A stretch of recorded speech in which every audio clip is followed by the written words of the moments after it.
گنجک باجی رضا خود دیجی 23 سالیه دا لسر ریبار دیجله لدورا سحیلا جلای 3 کسان و هاتا کشتن. کولدیو گوتنن شاهد حال بویره تقکر به جلوبرگین لشکری بونو هاتینه ناس کرنو. گنجی هاتیه کشتن بناو آزاد شیرزادو. دیگل حواله که خوب مرما در اینانا دو جنازه دناو آوا دیجله دا. پیوندی جلای آسایش سحیلان و به هاتیه کرنو. حواله دیگل آزادی چوانیا بویره بو بادینان ساعت ورگیرد. امی بواسطه آسایشی چوین امی چوین دکل خواب گرن هر دو میسارشی بین حتی که کسی دیتین جیک حتی که ساعت 2:30 شبه جلی گرای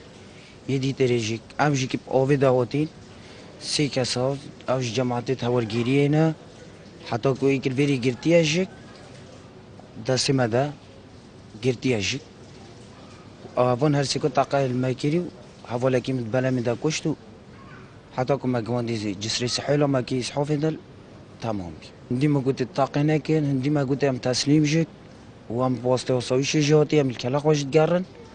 وهر تقاشكر باب آزادی دا دیارکرین کوان لدادگهه سکالا لسر تقکران تومار کریو هیوی خواستن کو خوینا کوروی به هدر نچیتو کسین کوروی کشتین به گهنه سزاین خو ایک شوان الجل وقت الجل ترمي هاتي فيه على اساس بلين دورة ياشوبه او كره نبرين دار ابي هم كو ده حفظه بيت اسعاف ده قال خوينا بيفيري الفيري جرتين يدستش سركين و ديجي چون خو تسليمي هورگيريا سري كرين يا نصيفي دو خاز يوم مدبت حقي كرم برزنه بت وجهت بر برس زيدين وقت سيزاي كرم ورگيرن اما به ما يتمارك لا امشوين باتل افروكاج باتل ام تحويل سيمي لكرين داد جهيو اجراءات تورجرتين وياديش هيفيا خده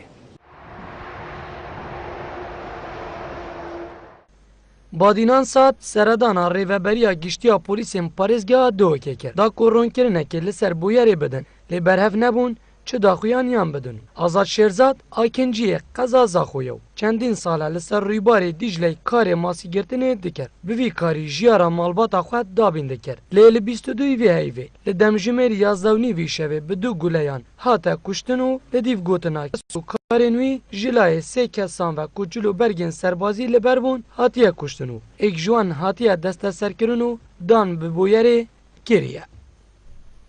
زیرابانگولی بادینان سات زاخو